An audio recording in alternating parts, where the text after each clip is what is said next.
O trabalhador brasileiro.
Quando Getúlio chega ao poder, seja por intenções anteriores que a gente não conhecia, seja por imposições daquelas circunstâncias, ele se transforma num personagem centralizador, ao mesmo tempo modernizador do país e com fortes traços autoritários. Tanto assim que os anos de 1930 a 1945, os 15 anos em que ele esteve no poder, são conhecidos geralmente como a Era Vargas.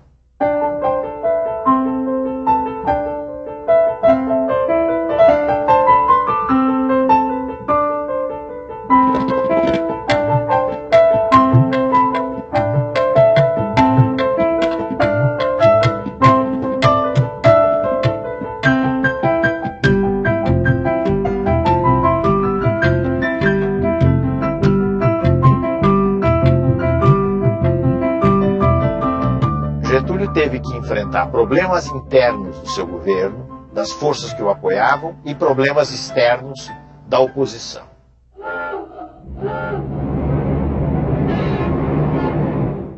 O problema maior que Getúlio teve que lidar entre as forças que o apoiavam, talvez tenha sido o problema do tenentismo.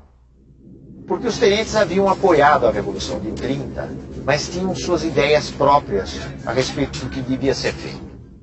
Então houve um verdadeiro confronto entre o governo Getúlio e os tenentes. O confronto nunca foi um confronto armado, entenda-se bem, foi uma disputa política. Esse confronto acabou terminando com um triunfo do governo Vargas. Então, os tenentes ou saíram do exército, ou se integraram em alguns movimentos radicais, ou, em sua maioria, passaram a apoiar o governo Getúlio.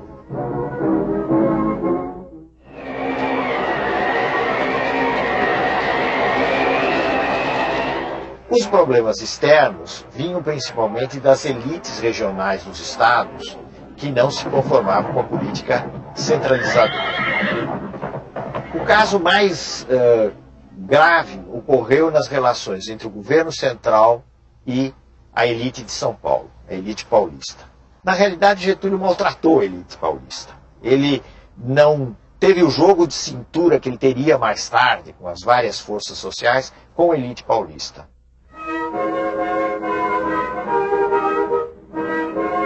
Isso deu origem a muitas resistências e acabou gerando a Revolução de 1932. Herói sua luta feito, firma sua tradição, tendo nas mãos o direito e a pátria no coração. São Paulo lutou durante vários meses praticamente sozinho, mas no fim foi derrotado pelas forças do governo federal, sobretudo pelas forças do Exército Nacional.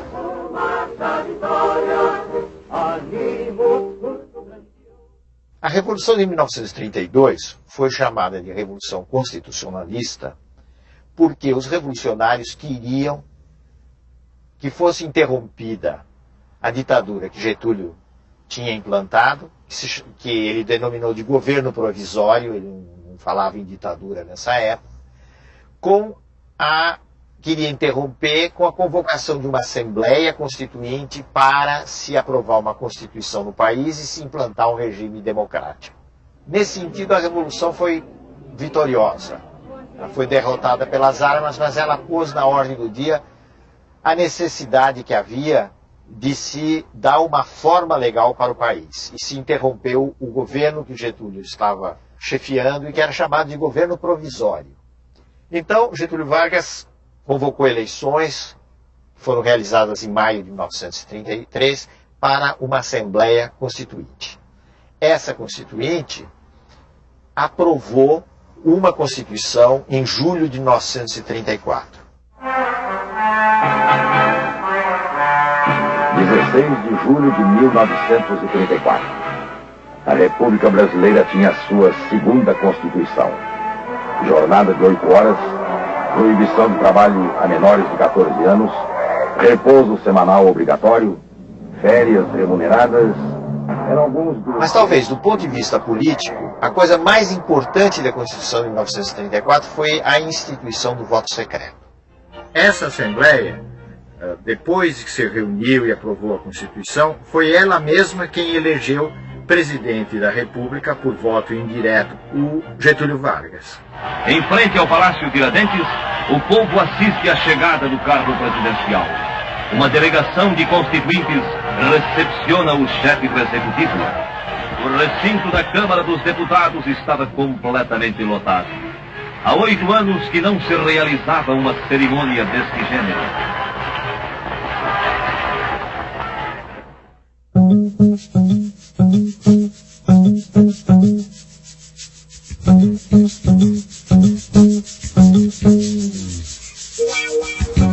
O que é que mudou concretamente a partir de 1930?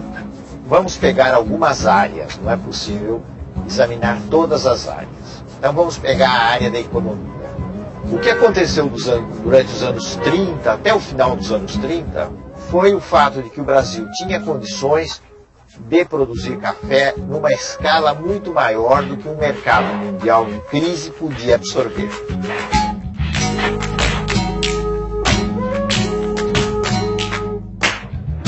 Então, se realizou toda uma política de queima do café. O governo comprava o café dos cafeicultores e queimava o café para regular a oferta no mercado internacional.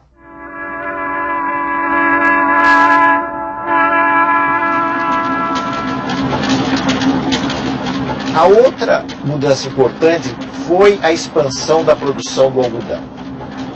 Então, nesse momento de crise, o algodão, de certo modo, veio em socorro das exportações brasileiras.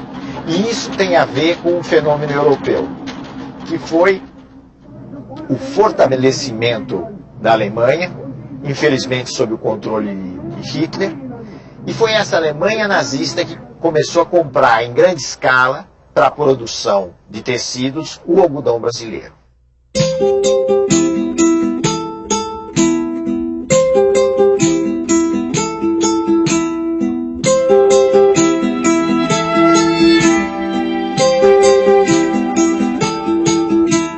O impulso inicial dessa industrialização brasileira no pós-30 foi proporcionado exatamente pelas condições da crise mundial. Como era complicado importar mercadoria acabada, produtos industriais acabados, porque o mil-réis, que era a moeda do tempo correspondente ao real, tinha se desvalorizado, e porque ele não existia mil-réis em quantidade suficiente, porque o Brasil não exportava da mesma forma que exportava antes de 1930, o país foi incentivado a substituir essas importações. E essa substituição se dá com a produção interna de bens industriais. As dificuldades de importação impulsionam e tornam realidade velhos projetos de transcendental importância para o desenvolvimento do país.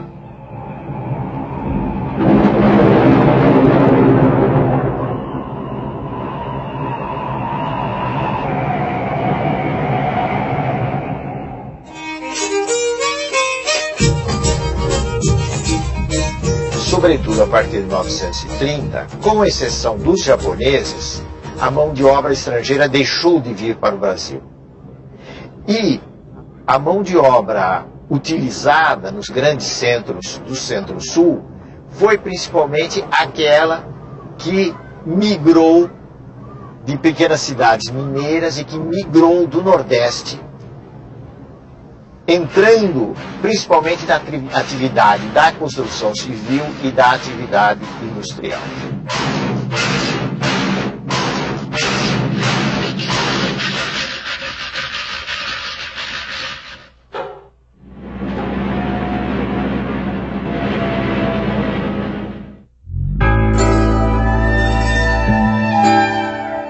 No nível federal, as reformas implantadas por Getúlio tiveram vários objetivos. Um deles foi a implantação de um ensino técnico, demonstrando a preocupação com a industrialização e com a mão de obra qualificada. A outra coisa foi a melhora da qualidade do ensino e a padronização do ensino nos níveis secundário e nos níveis universitários.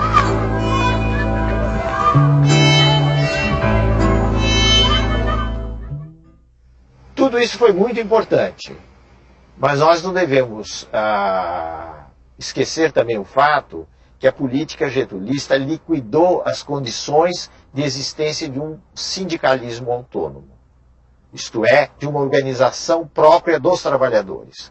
Ele fez tudo isso de cima para baixo, autoritariamente, como era o seu estilo.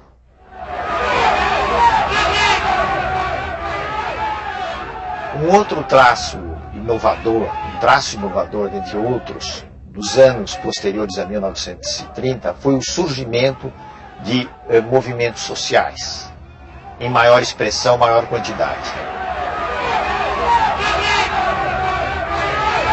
Dentre esses movimentos, nós devemos destacar principalmente dois. Um de extrema direita, que era o integralismo, e um de extrema esquerda, que era o movimento comunista. O movimento integralista estava inspirado no fascismo e tinha como seu líder mais importante Plínio Salgado, que era um político de São Paulo, um jornalista e um político de São Paulo. E foi organizada em nosso país uma agremiação política que tomou o nome de Ação Integralista Brasileira, a qual se caracterizava, sobremodo, pela formação de milícias uniformizadas com camisas verdes e pelos marciais desfiles que realizava. Os integralistas eram nacionalistas, totalitários, adversários das liberdades democráticas e acreditavam num regime sustentado por um partido único. Eles apoiaram Getúlio Vargas na esperança de que através de Getúlio eles chegassem ao poder. Getúlio lhes deu alguma corda até o golpe do Estado Novo, até novembro de 1937. A partir daí os integralistas foram marginalizados, uma parte deles tentou um golpe que fracassou e o movimento deixou de ter importância maior na cena política. Os comunistas tinham uma outra tática, que era a tática de enfrentamento, a tática de oposição. E com isso eles chocaram de frente com o governo Getúlio. Eles formaram um organismo, a Aliança Nacional Libertadora, que pretendia ser uma grande frente popular contra o governo Getúlio e por grandes reformas no país.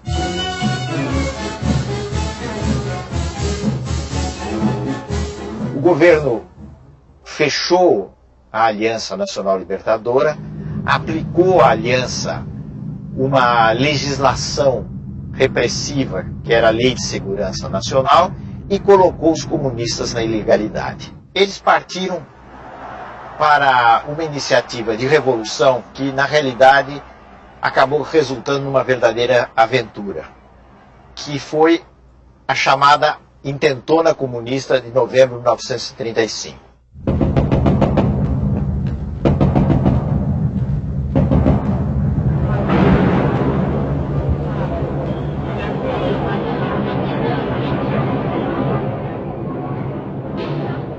A consequência mais importante da insurreição comunista de 1935 foi o fato de que ela deu o pretexto que o Getúlio Vargas e os círculos do governo, principalmente a cúpula do exército, estavam esperando para iniciar uma repressão no país e, mais do que isso, preparar o caminho para a instalação de um regime autoritário. Isso se fez através do golpe que instituiu o Estado Novo, o golpe de 10 de novembro de 1937.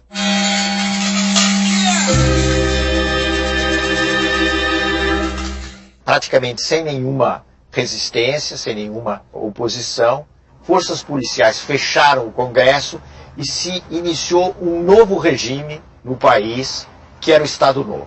Esse foi um regime que assumiu claramente feições de uma ditadura sob o comando de Getúlio Vargas.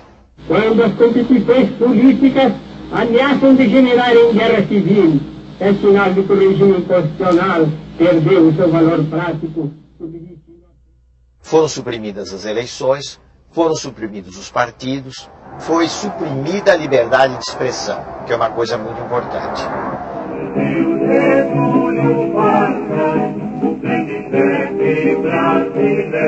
Na maneira de ver de Getúlio e dos generais e dos círculos civis que apoiavam Getúlio, não deveria haver lugar para partidos no país. Os partidos eram parte, eram coisas nocivas à organização do país. Era preciso organizar um todo nacional, de cima para baixo, tendo como chefe supremo o chefe da nação, ou seja, Getúlio Vargas.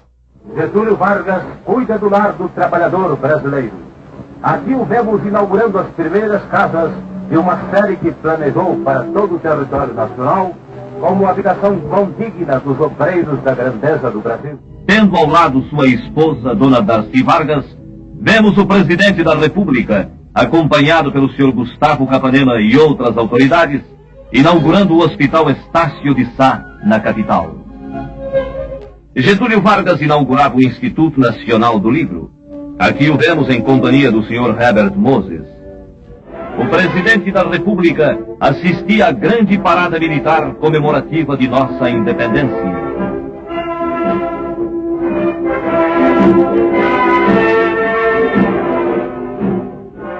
O presidente Vargas, acompanhado pelos generais Eurico Gaspar Dutra e Góes Monteiro, procedia ao lançamento da pedra fundamental do novo Palácio da Guerra.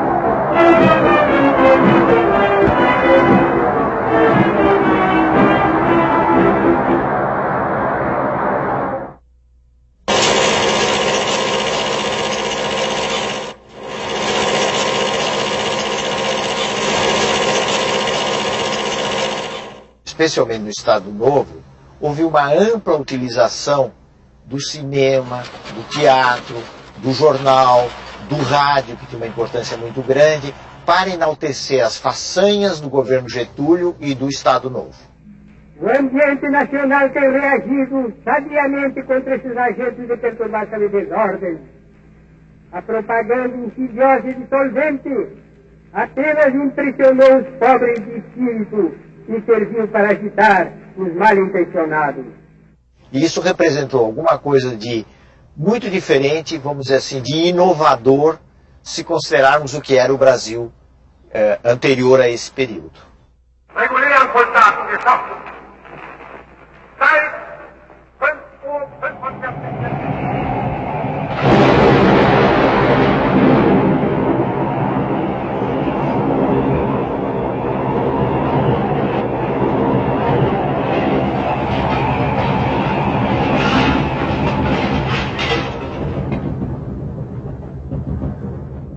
o início da guerra, em 1939, o Brasil acabou tendo de se definir. E Getúlio, que até 1941, mais ou menos, mostrara muitas simpatias pela Alemanha e pela Itália, acabou se inclinando pelas forças democráticas. Isso por razões muito práticas, muito de ordem prática. Ele percebia que ele estava num determinado campo, no mundo ocidental, com os Estados Unidos, ali em cima, o chamado Grande Irmão do Norte, com um pouco de ironia, né? E que fugir desse campo era uma aventura extremamente arriscada. Então, em alguns meses, ele decide essa inclinação em favor das chamadas potências aliadas, as potências democráticas. Isso já no curso da Segunda Guerra Mundial.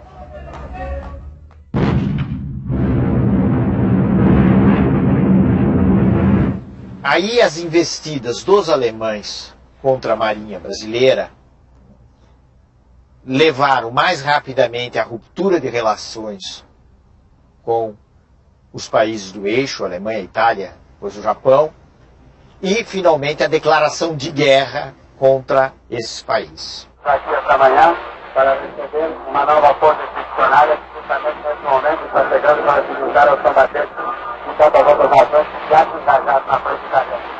É a força expedicionária brasileira, a primeira força do Brasil, a primeira da América Latina que atravessa o mar. Essa força expedicionária treinada assim. É uma tropa bem disciplinada. O Brasil usou a elite do seu exército para se bater no solo italiano ao lado dos canadenses na seleção de Francisco. Estão se marcando agora. Vocês certamente ouviram muito do seu passo de massa que desce pela frente do grande transporte do banco.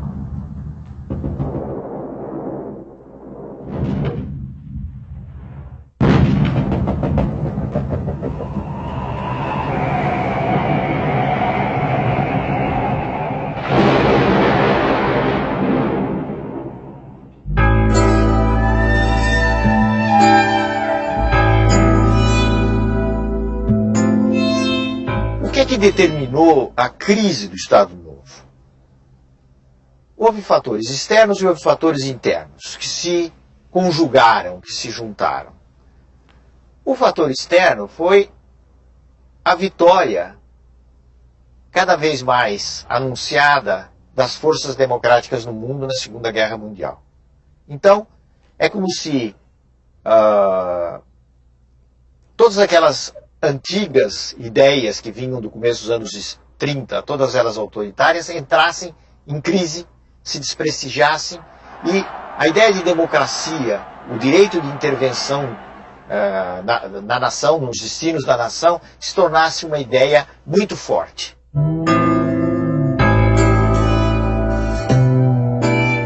Getúlio foi sensível a essa situação nova, esse novo quadro que começou aí por volta de 1944, mas, ao mesmo tempo, ele fez uma jogada arriscada.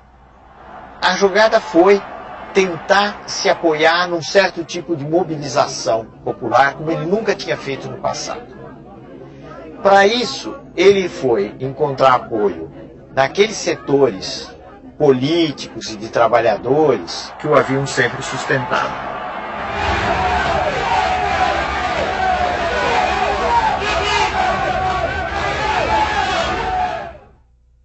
Essa mobilização desagradou os meios militares, desagradou gente como o general Góes Monteiro, o general Dutra, que haviam sido os articuladores do Estado Novo. Então, muitas vezes se diz que o Estado Novo foi derrubado por aqueles mesmos homens que o haviam implantado. Já fiz a minha parte na grande tarefa de mobilizar para o engrandecimento comum as forças criadoras da nacionalidade. Getúlio foi deposto praticamente a frio, e duas coisas são importantes. Primeiro, que ele conservou intacto o seu prestígio popular. E a outra coisa é que não houve, da parte dos generais e das elites civis que depuseram Getúlio, a intenção de jogá-lo para fora do jogo político. E a crise teve como consequência a renúncia de Getúlio Vargas, que em 29 de outubro de 45 deixou o Catete rumo a Itu, sua fazenda no município de São Borja.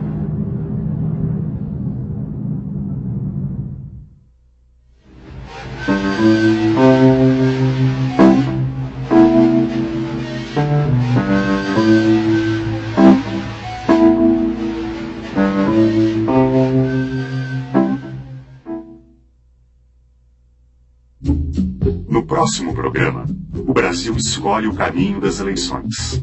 Os ventos de liberdade trazem Getúlio de volta ao poder. Novos impasses empurram o presidente para o suicídio. O fim do Estado Novo e o período democrático.